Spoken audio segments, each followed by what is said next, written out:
भाई वाह, कितना स्वादिष्ट खाना बनाई हो। ऐसा लग रहा है कि मसाले के साथ प्रेम का छौंका लगा दिया। खुल के मुस्कुरा भी नहीं रही हो, कोई बात है का? बोलो ना। राशन खत्म हो गया है। राशन? हाँ, और बनिया इस बार उधार नहीं देगा, बकाया है उसका। तुम इतना भी नहीं समझते का? मोहनवा मिला था ना, अब उसका नाम जुबान से निकल नहीं रहा है। वो हम आपको परेशान नहीं करना चाहते थे। परेशानी पहले कोनो कम है का? ऊपर से राशन, जेब में कौड़ी नहीं है।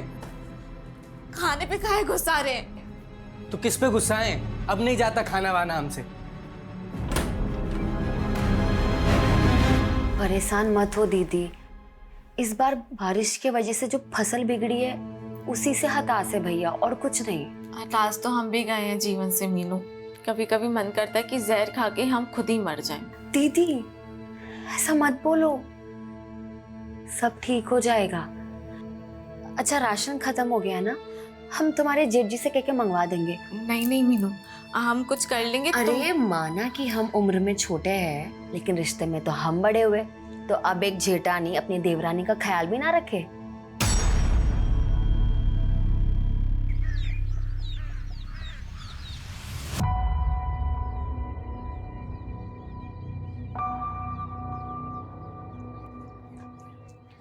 खेत जा रहे हैं। सुनिए, वो आप खाने के वक्त आएंगे ना तो ये सामान लेकर आना। अरे ये तो हम परसों ही लेकर आए थे। वो रेणुका दीदी को इसकी जरूरत थी, और आप अपने छोटे भाई की हालत तो जानते हैं। रेनू मैं ये नहीं ला सकता हूँ। अरे अगर ये हम रेणुका के लिए लेकर आए ना तो अजय बुरा मान जाएगा, और वैसे भी तुम तो जानती हो हमें और रेणुका को लेकर पहले से ही अजय के मन में क्या चल रहा होता है। अरे कमलेश भैया, वो चौपाल पे पूरा गांव वालों को बुलाए मुखिया जी। क्या है? वो पूरा गांव वालों के नाम कोनो सामूहिक चिट्ठी आया है। सामूहिक चिट्ठी?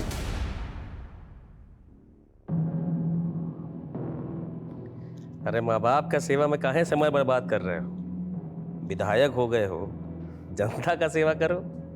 बाबा जी हम जो भी हैं आपके ही आशीर्वाद से हैं। हमको बेटे का भी थोड़ा फर्ज निभाने दीजिए ना। राकेश देखो ना, अब हमें इससे भी अच्छे से नहीं दिख रहा। लगता है नंबर बढ़ गया है, फिर से चेक करवा दो ना हमारा आँख। अरे हम ले चलेंगे तुमको, उसको बहुत काम रहता है। भैया जी, मुखिया जी संदेशा भिजवाए हैं। उनकरा गांव में कोनो चिट्ठी आई है, बड़ा बवाल मचा है। कौन सी चिट्ठी?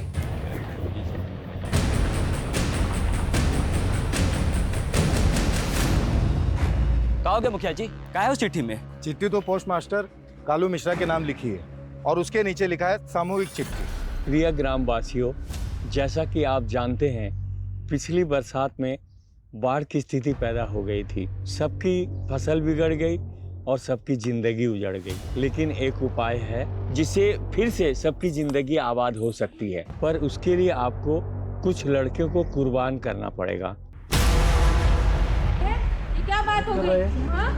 क्या बोले जा रहे हैं? रुक जाइए, पहले इन्हें पढ़ने दीजिए। कल रात 12 बजे पहली लड़की को गांव की सीमा समाप्ति बोर्ड के पास छोड़ जाइए। फिर देखना अगले दिन से गांव के हालात बदलना शुरू हो जाएंगे। इसके लिए आप हर हफ्ते एक लड़की का इंतजाम कर दीजिए और बचा लीजिए गांव को, गांव का मसीहा।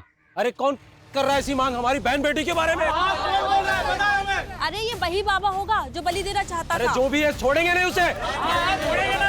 देखिए देखिए सुनिए, जिसने भी हमारे साथ ये गंदा मजाक किया है उसका हम पता लगा के रहेंगे। और रही बात फसल की, तो हम आपको आश्वासन देते हैं, इसके लिए हम सरकार से राहत राशि का मांग कर रहे हैं। लेकिन विधायक जी, आधे से ज्यादा परिवारों में एक वक्त का राशन भी नहीं है, और जल्दी में अगर कुछ नहीं हुआ तो ये सब का भी यही हाल हो जाएगा। अरे चिंता काहे करते मुखिया जी, सरकार नहीं की तो हम है ना, हम अपना भंडार खोल देंगे। हम कल से ही सबको 5-5 किलो चावल दाल गेहूं देने का ऐलान करते हैं। तालियां! विधायक जी की जय! विधायक जी की जय! विधायक जी की जय! विधायक जी की जय!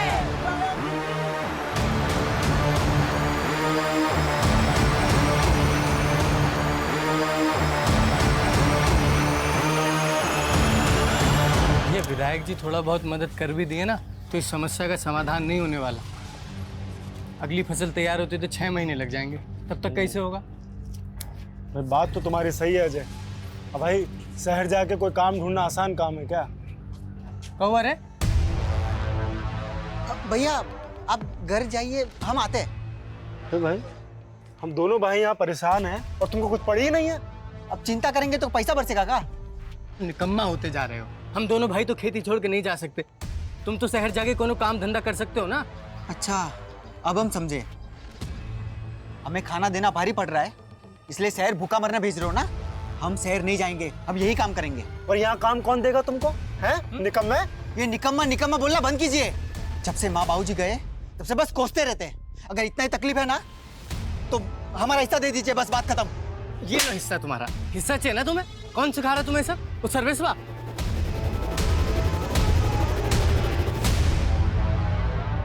ये तुम्हारा विधायक भाई तो हाथ ही नहीं आ रहा है। क्या बोले थे तुम हमको? तुम्हारा भाई हमारे नए प्लांट के लिए हमें जमीन दिलवाएगा।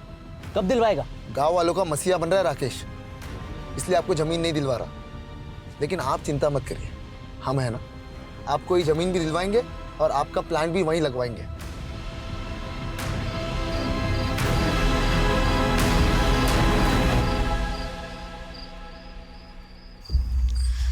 इतनी रात को शौच के लिए इतना दूर जाना पड़ रहा है, ये कोई बात हुई? आहिस्ता बोल, जल्दी कर, मुझे तो बहुत डर लग रहा है।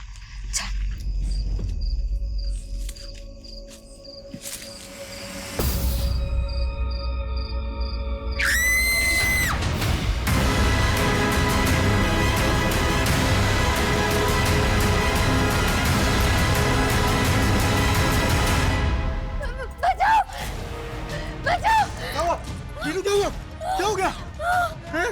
कैसे आ रहा है? रेणुका दीदी पे सोच जब भी जबरदस्ती हमारा अभी कौन लोग थे? हाँ दीदी लोग मुंह में कुछ था।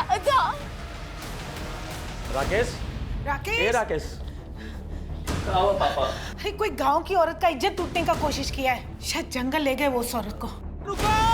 रेणुका! रेणुका! रेणुका!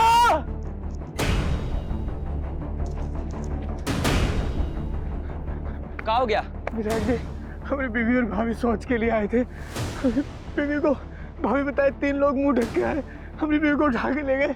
हमें कुछ समझ नहीं आ रहा, पता नहीं हमारी बीवी के साथ क्या करें। विधायक जी बचा लीजिए हमारी बीवी को।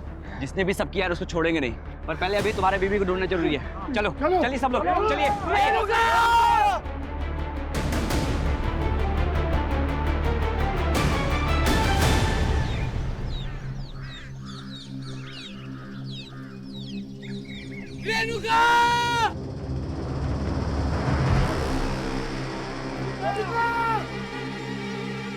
विधायक जी, और रेणुका वहां पे। चल चल चल चलो चलो आओ।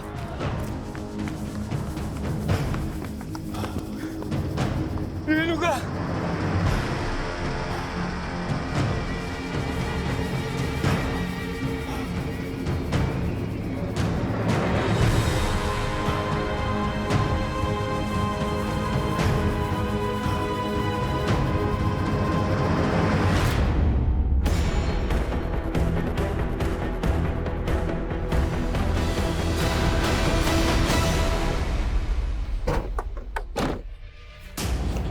पीछे हटिए, पीछे हटिए, पीछे हो जाइए, आइए पीछे आइए।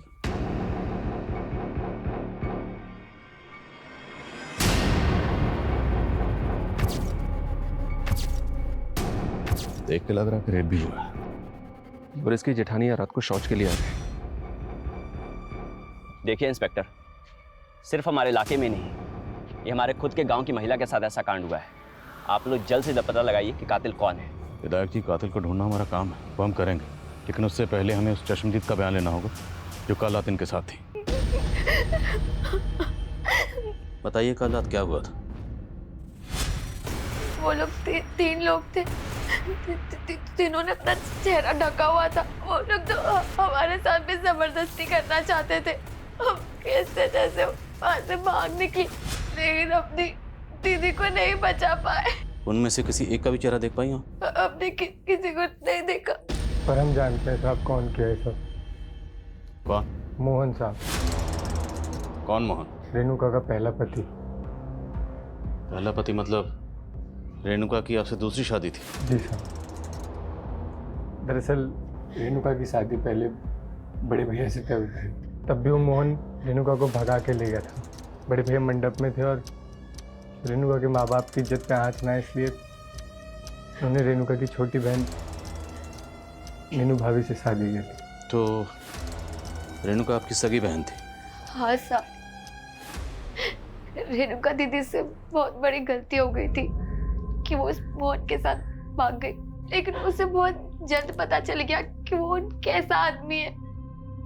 दीदी को आए दिन मारता रहता था, इसलिए दीदी उसे छोड़कर यहाँ वापस आ गई और उनका घर आबाद करने के लिए हम ही अजय भैया से उनकी शादी कर दी है और उन्हें इस घर की देवरानी बना ली।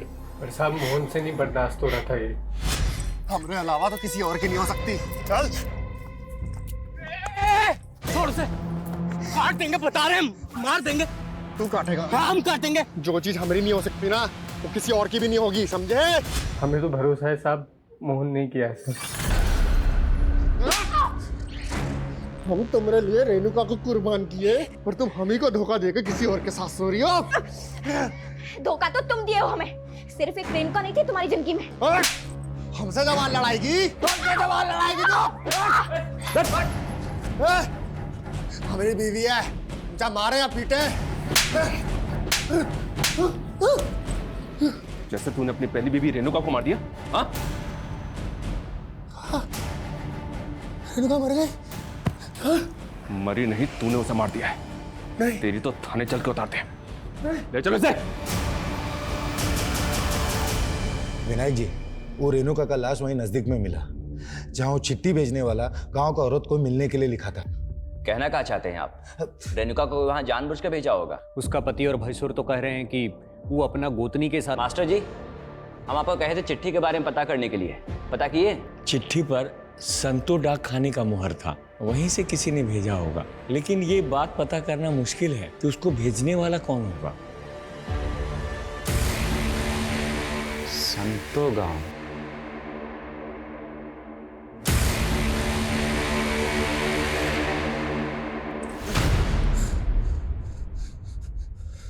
रेणुका पे हमारा हक था, तो कैसे अजय के साथ बर्दाश्त कर लेते हम?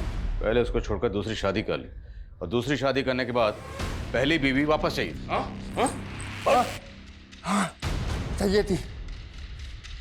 रेणुका धोखा दी थी हमको, और जो हमको धोखा देता है उसको बख्शते नहीं है हम। इसलिए रेणुका को मार दिया? हाँ, मार दिया। मारने से पहले उसके साथ रेप भी किया था? हाँ, किया होंगे शायद, हम बहुत ना सहमत है। अब ये बताओ, तेरे साथ दो लोग और कौन थे? कौन दो लोग? वही दो लोग जिनके साथ मिलकर तूने रेणुका का रेप और मर्डर किया। अरे हम खुद थे अकेले। बता दो ये सब कुछ जो बताना था। ये इसने मानेगा, उसको उल्टा लटकाओ और तब तक उसको उधेड़ते रहो जब तक उन दो लोगों का नाम ना बताए। कौन दो लोग? अरे कौन दो लोग?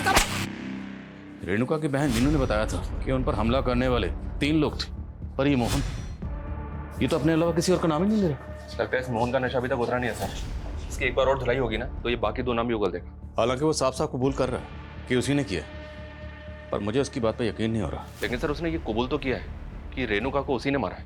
हाँ, लेकिन अगर कोर्ट में जाके मुकर गया तो? उसका बयान गवाहों के बयान से मैच नहीं हुआ तो? कोर्ट में उसे पेश करने से पहले हमारे पास कंक्लूसिव एविडेंस का होना जरूरी है। सर रेणुका की प्रिलिमिनरी पोस्टमार्टम रिपोर्ट के हिसाब से ये तो क्लियर कि उसका रेप हुआ है, लेकिन उसकी बॉडी पे कहीं भी नहीं मिले। हो सकता है कि रेपिस्ट ने कॉन्डोम यूज किया। अगर ये कांड वाकई मोहन ने किया है तो बाकी 2 लोग कौन थे जिन्हें ये बचाने की कोशिश कर? सर गांव वालों से एक अजीब सी बात पता चली है। रेणुका की हत्या के कुछ दिन पहले गांव में एक चिट्ठी आई थी, और सर वो चिट्ठी गांव के सभी लोगों के लिए थी। कैसी चिट्ठी? अरे विवेक, तुम कब आए शहर से? बस अभी आए भैया। तिवारी जी, ये दोबारा आपसे मिलने की जिद कर रहे थे तो हमने सोचा बुला ले। बैठो। हम चाय भिजवाते हैं। देखिए, हम आप लोगों को पहले ही क्लियर कर दिए थे। देखिए राकेश जी, अगर ये प्लांट पहले बना होता तो आज गांव के लोग उसमें काम कर रहे होते, और फसल क्या बिगड़ गई, सब भूखे मर रहे हैं। देखिए, गांव में पहले एक मौत हुई है, हम बहुत डिस्टर्ब्ड हैं। आप लोग जाइए अभी। भैया एक मिनट मेरी बात तो सुनिए। भैया देखिए, ये ना सबसे अच्छा मौका है। सारे गांव के लोग भूखमरी से परेशान हैं और गांव में अभी भी एक मौत भी हुई है। सबका ध्यान वहाँ भटका है। आप ना इनको प्लान के लिए अप्रूवल दे दीजिए। इसमें हम सबका फायदा है, आपका हमारा सबका फायदा है इसमें। बस कर विवेक, हम अपने फायदे के लिए गांव वालों को धोखा दे दे। और सुनो, अगर तुम दोबारा इनको यहाँ लेकर आए ना तो हमसे बुरा कोई नहीं होगा। जाओ चुपचाप चाय पिलाओ और निकालो यहाँ से।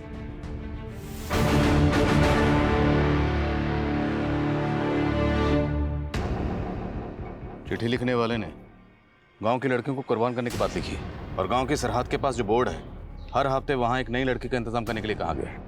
और चिट्ठी लिखने वाला खुद को गांव का मसीहा बता रहा। जहाँ रेणुका की लाश मिली वहाँ से सीमा समाप्ति का बोर्ड ज़्यादा दूर नहीं है और लड़की को वहीं छोड़ के जाने की बात लिखी है। लेकिन साहब, हम सभी गांव वाले इस वाहियात शर्त के खिलाफ थे।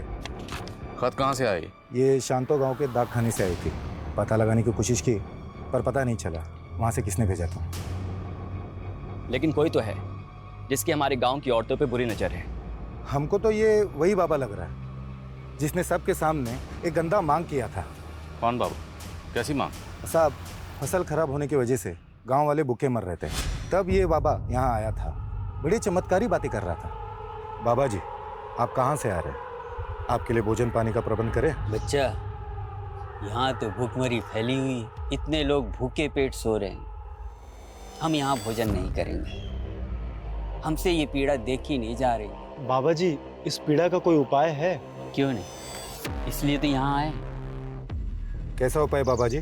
पूजा करना होगा और इस पूजा में एक इंसान की बलि देनी होगी।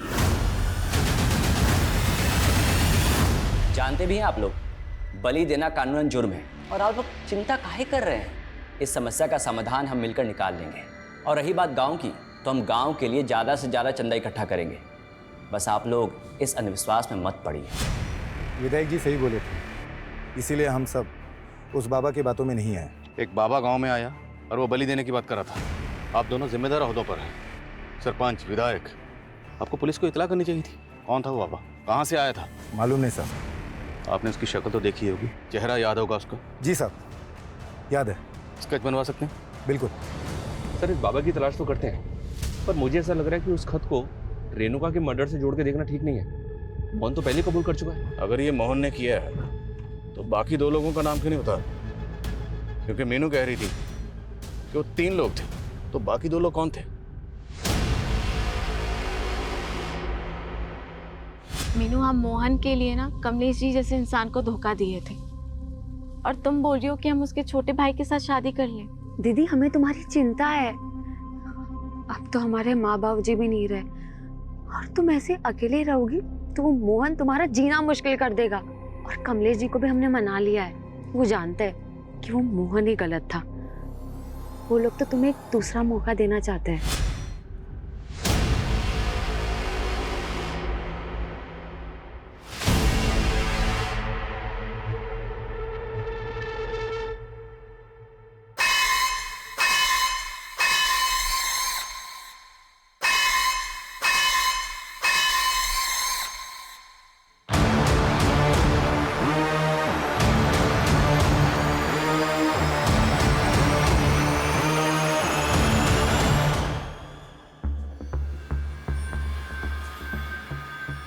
ये तुम्हारा विधायक भाई तो गांव वालों के भले के अलावा कुछ सोचता ही नहीं है। लेकिन तुम अपना भला सोच सकते हो। सोचो, कल को ये प्लांट लग गया ना, तुम्हें भी बढ़िया सी कमीशन मिल जाएगी। भैया मानेंगे नहीं तो होगा कैसे? हो सकता है अगर अपने भाई की जगह तुम विधायक बन जाओ। 2 महीने बाद इलेक्शन है, खड़े हो जाओ। भैया के खिलाफ हम इलेक्शन लड़ेंगे? एक दिन भी खड़े नहीं हो पाएंगे। जानते हो ना, पूरा गांव ने मसीहा मानता है। लेकिन अगर कुछ ऐसा हो जाए कि तुम्हारा भाई इलेक्शन ही ना लड़े तो फिर तो तुम्हारी जीत पक्की। राकेश भैया इलेक्शन ही ना लड़े,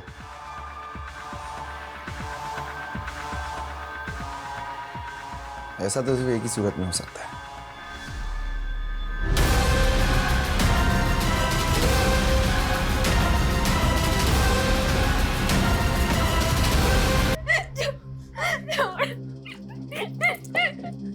है?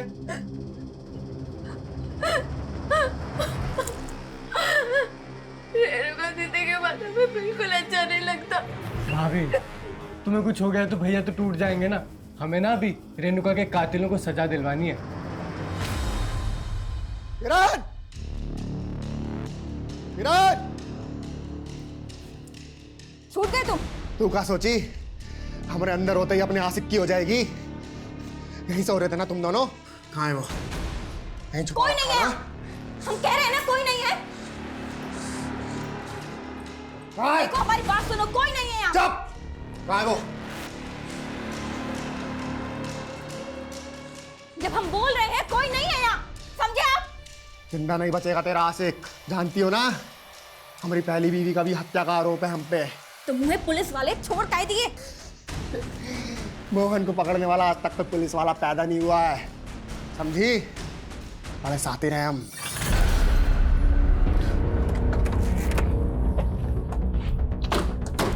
मुझे इसी बात का डर था कि कहीं कोर्ट में जाके मोहन अपने बयान से मुकर ना जाए। वही हुआ ना, मुकर गया ना। और हमारे पास कोई कंक्लूसिव एविडेंस नहीं था, इसलिए कोर्ट ने उसे जमानत दे दी। समझ में नहीं आ रही कि इसका गेम क्या है सर। लॉकर में बोलता है कि उसने मारा है और कोर्ट में जाके मुकर जाता है। देखते हैं कब तक मुकरेगा। पता लगाओ वो 2 लोग कौन थे जिनके साथ मिलकर इसने रेणुका को मारा होगा। सर गांव वालों ने उस बाबा का स्केच बनवाया है जो चिट्ठी आने के 15 दिन पहले गांव आया था। सर मैंने इसका लुकआउट नोटिस जारी करवा दिया। पता चला चिट्ठी भेजने वाला कौन था? नहीं सर, लेकिन सर शांतो गांव से पिछले 1 महीने में 3 लड़कियां गायब हुई। सर 2 दिन पहले उनमें से एक लड़की की लाश मिली, सीमा। सर रेणुका की तरह इसका भी रेप हुआ है।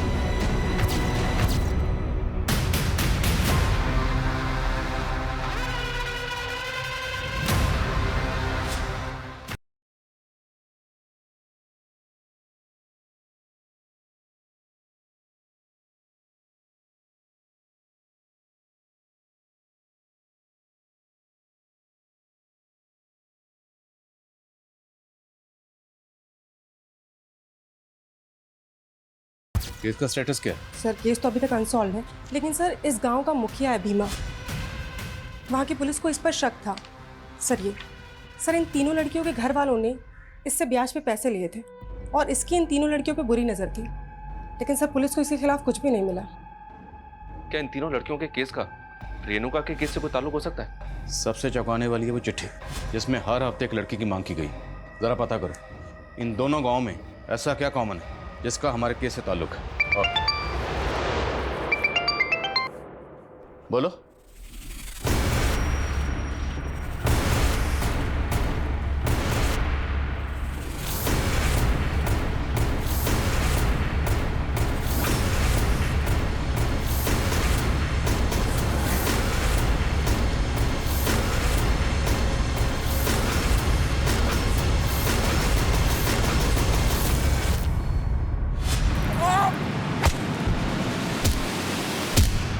ऐसा कौन होगा जिसने एक विधायक को मार के फेंक दिया? शायद मारकर फेंका नहीं गया, यहीं मारा गया। कौन मारा है हमारे विधायक जी को? हाँ बताइए, कौन मारा है? किसने मारा है? छोड़ेंगे नहीं छोड़ेंगे।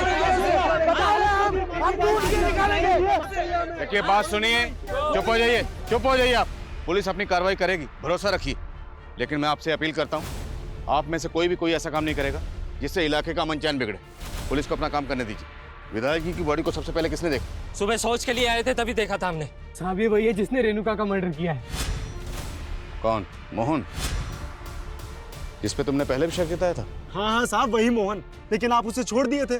उसके बाद हम विधायक जी के पास गए तो उन्होंने हमें आश्वासन दिया था कि वो हमें इंसाफ दिलवा के रहेंगे, लेकिन अब देखिए उनके साथ क्या हो गया।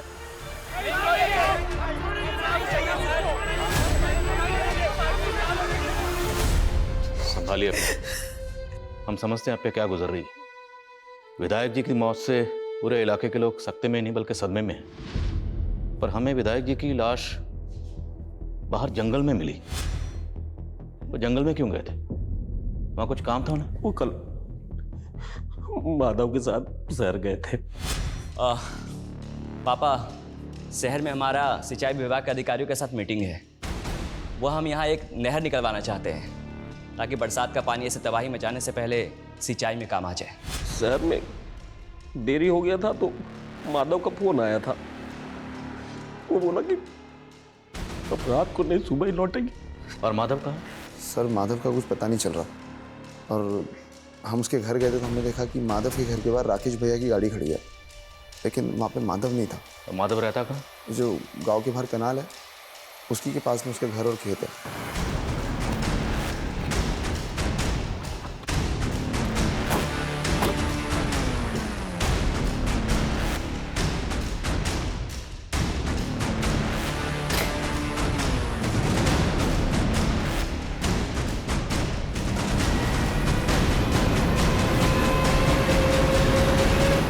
सर घर में कुछ भी सस्पिशियस तो नहीं मिला है, लेकिन विदाई जी की कार यहाँ पे खड़ी हुई है। इसका मतलब ये है कि विदाई जी रात में यहाँ जरूर आए होंगे। माधव विधायक राकेश का राइट हैंड है। अगर उसने ये किया है तो किस मकसद से? Excuse me. हाँ बोलो। ठीक है हम आ रहे हैं। सर राकेश की जिस जगह पे लाश मिली थी उस जगह के पास में ही माधव की बाइक मिली है।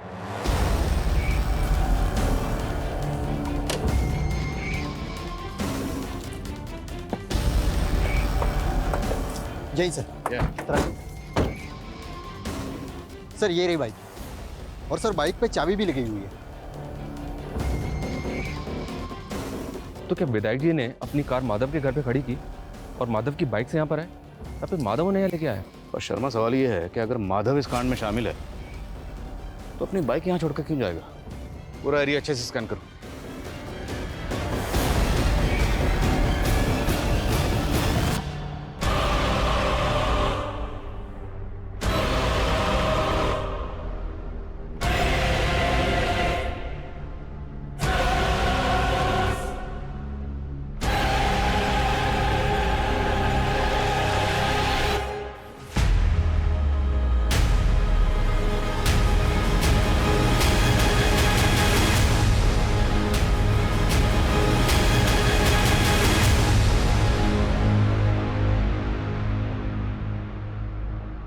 सर राकेश और माधव के फोन कल एक ही साथ बंद हुए थे। माधव को आखिरी कॉल गांव के पीसीओ से ही आया था। अब ये पता नहीं चल रहा है कि ये कॉल उसे किसने किया होगा। रेणुका के रेप और मर्डर के 5 दिन बाद विधायक राकेश का भी कत्ल हो गया। क्या ये दोनों केसेस आपस में कनेक्टेड हैं? इस मोहन की क्या खबर है? मोहन का भी चौकन्ना है सर, घर से बाहर ही नहीं निकल रहा है।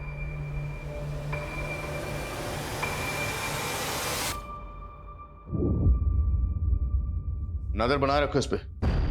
रेणुका मर्डर केस में ही हमारा प्राइम सस्पेक्ट है। लेकिन सर शंतो गांव जहां से चिट्ठी आई थी उसी क्षेत्र का विधायक है राकेश, और उस गांव से इसे सबसे कम वोट मिले थे। सर लोग कह रहे थे कि भीमा ने इसे वोट देने से मना किया था। और 2 महीने बाद चुनाव भी है। सर कहीं राकेश की मौत के पीछे कोई पॉलिटिकल एंगल तो नहीं? पर हमें यह नहीं भूलना चाहिए कि शंतो गांव से 3 लड़कियां गायब हुई थी। इनमें से सीमा नाम की लड़की की लाश मिली थी, और इन तीनों केसेस का प्राइम सस्पेक्ट ये मुखिया भीमा ही है।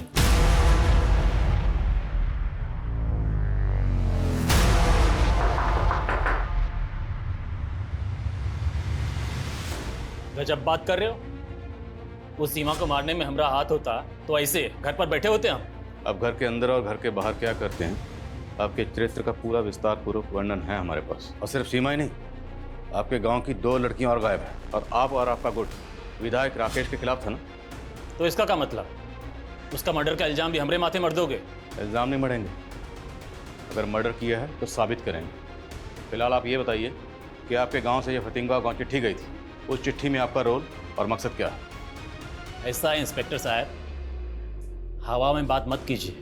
किसी भी चिट्ठी से हमारा कोई लेना देना नहीं है।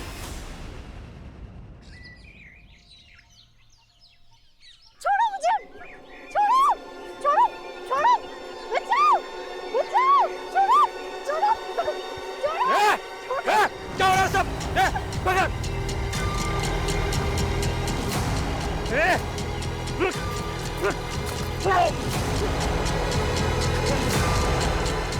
विनोद, सर्वेश, लेके चल, लेके चल।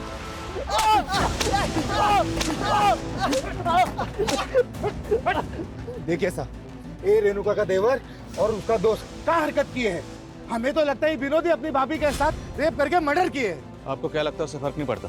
कानून को अपने हाथ में मत लीजिए। अरे आप कहाँ बोल रहे हो? हमने कुछ नहीं किया साहब, हम सच कह रहे हैं। भैया भैया प्लीज हमें बचा लीजिए, हमने कुछ नहीं किया सच में। शर्मा खोलो इन।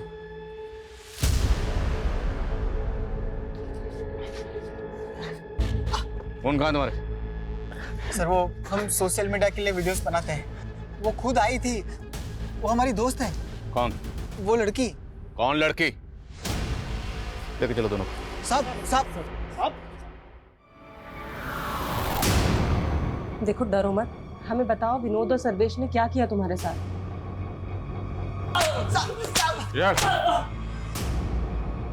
साहब हमने आपको कहा था ना वो हमारी दोस्त थी। उस लड़की ने तुझे बचा लिया और तुम दोनों के मोबाइल में ये तेरी भाभी रेणुका का वीडियो क्या कर रहा है?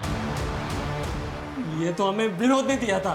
साहब गलती हो गई थी, भटक गए थे जो इनका वीडियो बना लिए।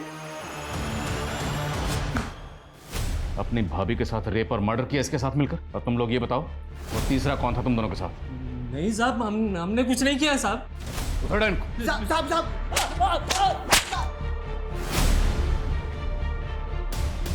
अब गलती हो गई उससे, माफ कर दीजिए, छोड़ दीजिए साहब।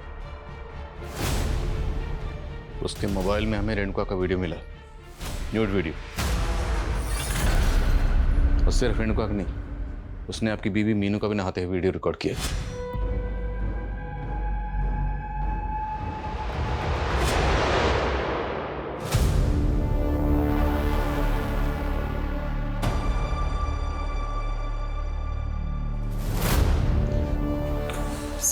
खबरियों से बाबा परंतु की लीड मिली। अरे साहब हम सन्यासी आदमी, हम क्या रेप करेंगे? अली की तो बात कर रहा था ना तुम, और वो चिट्ठी भेज के औरत की मांग भी कर रहा था। कौन सी चिट्ठी साहब? हम कुछ नहीं किए। तो होने वाले नेताजी, अब तो आपके रास्ते का कांटा भी हट गया।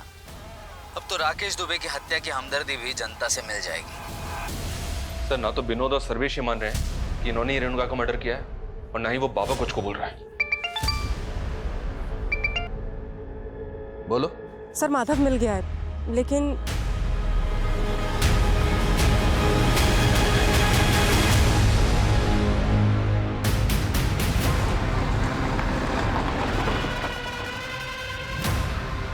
सर जहां राकेश जी की लाश मिली वहां से ये जगह 1000 मीटर की दूरी पे। और सर रात को बारिश होने की वजह से यहाँ गड्ढे में पानी भर गया था, इसलिए पता चला कि यहाँ गड्ढा खोदा हुआ है। मतलब उस रात सिर्फ विधायक राकेश ही नहीं, माधव का भी कत्ल हुआ। और गड्ढा इसलिए खोदा गया ताकि माधव की लाश को यहाँ छुपाया जा सके, और हमें लगे कि माधव गायब है, हमारा शक किसी पे जाए। सब कुछ सोच समझ के प्लानिंग के साथ किया गया। सर इस गड्ढे में माधव के साथ साथ ये राकेश जी का भी फोन मिला है। इस फोन का डाटा रिकवर करो। शायद ये कत्ल रेणुका के कत्ल और मर्डर की आड़ में किया गया, ताकि हमें ये लगे कि दोनों मर्डर्स आपस में कनेक्टेड हैं। अब हमें रेणुका के कातिल के साथ साथ विधायक राकेश और माधव के कातिल को भी ढूंढना होगा।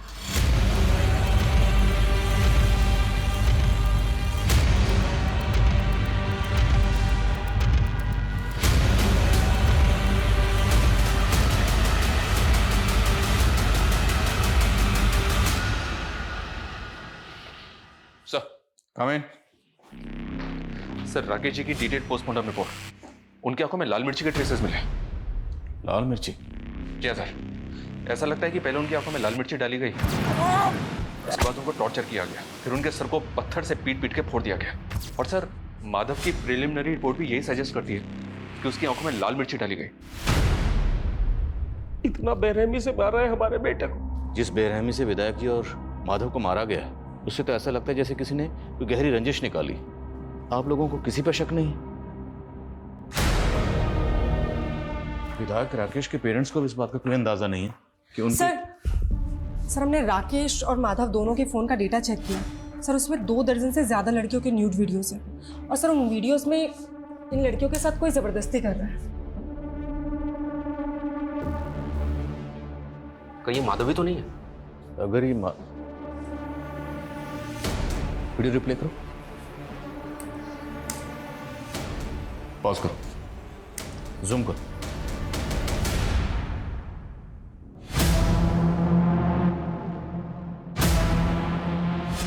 माधव का घर, मतलब ये सारे कांड माधव के घर में हो रहे थे? शर्मा, माधव के घर को एक बार अच्छे से स्कैन करो और पता लगाओ वीडियो में जो बाकी लड़कियां हैं वो कौन है। सर ये लड़कियां फतिंगवा गांव की लग रही हैं, क्योंकि सर इसमें से एक वीडियो मीनू का भी है।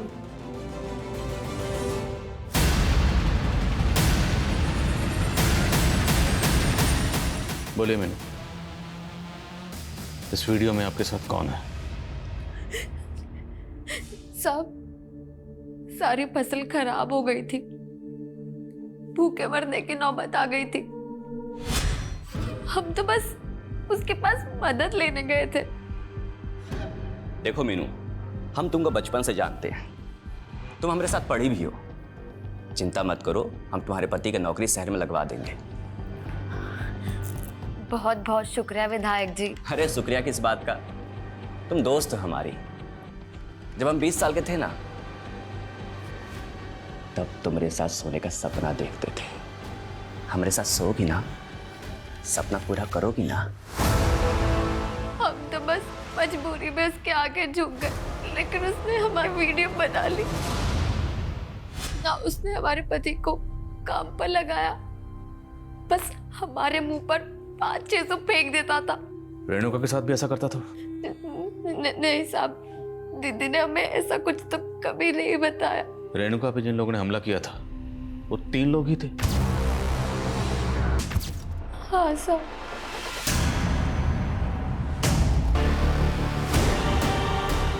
जिस तरह से ये विधायक राकेश और माधव लड़कियों को मोलेस्ट करते थे, इतना तो साफ है कि सीमा का रेप और मर्डर इन दोनों ने किया होगा। पर रेणुका का रेप और मर्डर किसने किया? और अब ये राकेश और माधव, इन दोनों को मारने वाला कौन होगा? सर, फॉरेंसिक को माधव के घर में ब्लड ट्रेसेस मिले जो मिटा दिए गए थे, और ये ब्लड ट्रेसेस रेणुका के ब्लड से मैच कर रहे हैं।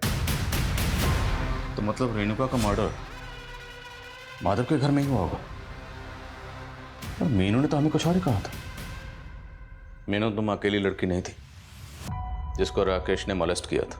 इस गांव की 1 दर्जन से ज्यादा औरतों को उसने मोलेस्ट किया, और हमने उन सबसे बात की। पता उन्होंने हमें क्या बताया? कि जब भी राकेश के सामने खुद को बख्शने के लिए गुहार लगाती थी, तो राकेश उनके सामने एक शर्त रखता था। वो शर्त क्या थी? कि अगर वो खुद को बचाना चाहती हैं तो उन्हें अपनी जगह किसी दूसरी लड़की को लाना होगा, अदला बदली। उसने ये शर्त तुम्हारे सामने भी रखी हो। अरे रे रे, इसमें रोने की कौन सी बात है? जैसा हम बचपन से सपना देखे थे तुम्हारे साथ सोने का, उसी तरह हम रेणुका के साथ भी सोना चाहते हैं। उसको मना के ले आओ और तुम आजाद हो जाओ। अब ये बताओ कि वो 2 लोग कौन थे जिनके साथ मिलकर तुमने ये किया?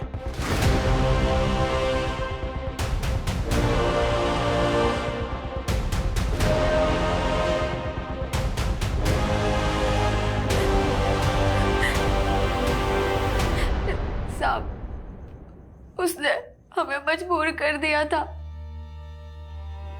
लेकिन हम बगावत नहीं कर सकते थे क्योंकि सीमा ने बगावत की थी और उसने उसे मार दिया। सीमा ने बगावत की थी? हाँ, सीमा ने हमें खुद बोला कि वो गांव में चिट्ठी भेज उस राकेश को चेतावनी देगी कि वो राकेश ही है जो गांव को आबाद करने के लिए गांव की बहन बेटियों की मांग करता है, ताकि सारे गांव वालों को राकेश की सच्चाई समझ आए। हम रेणुका दीदी को वहां नहीं लेके जाना चाहते थे, पर हम मजबूर थे। मीनू, तुम हमें यहाँ काहे लेकर आई हो? वो नहीं लाई है, हम बुलाए तुमको। जब तुम 17 साल की थी ना, तुमसे चुम्मा मांगे थे। तुम हमें यहाँ इसलिए लेकर आई हो? हम चिल्ला चिल्ला कर ना लोगों को सब बता देंगे। ए, तू चिल्लाएगी? चिल्लाएगी? चल तुझे बताता हूँ। चल चल चल।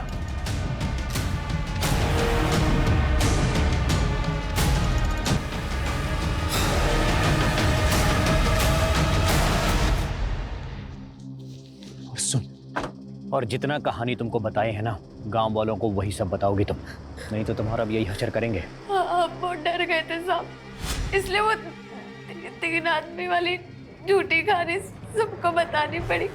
हम अपने पाप के बोझ तले दबते जा रहे थे। हम जीना नहीं चाहते थे। हम रेणुका के हथियारों को सजा जरूर दिलाएंगे। हम रेणुका दीदी के हथियारों को कभी सजा नहीं दिला सकते। कहा है?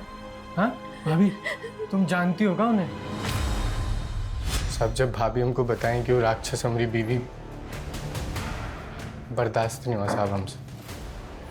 हमने उससे लालच दी। तुमने किया अपने घर की औरतों की इज्जत के लिए किया। पर आप लोगों को पुलिस की मदद लेनी चाहिए थी, हमारे पास आना चाहिए था। आज तक इस देश में ऐसा कौन सा नेता है साहब जो फांसी पे चढ़ा है? बताइए ना हमको। सर जैसा इन लोगों ने कहा 70% केसेस में तो ऐसा ही होता है। बड़े लोगों की सुनवाई चलती रहती है और सर विक्टिम को सालों साल इंसाफ नहीं मिलता। हमारे मुल्क के जुडिशियल सिस्टम का ढांचा कुछ ऐसा है जहां पर किसी भी गुनहगार को सजा देने से पहले हर पहलू पर गौर किया जाता है। मैं मानता हूं कि कुछ केसेस में इंसाफ मिलने में देर होती है, पर इसका मतलब ये नहीं कोई कानून को अपने हाथ में ले। कानून ये हक किसी को नहीं देता। इंसाफ मिलने में देर भले ही हो जाए, पर देर सवेर इंसाफ मिलता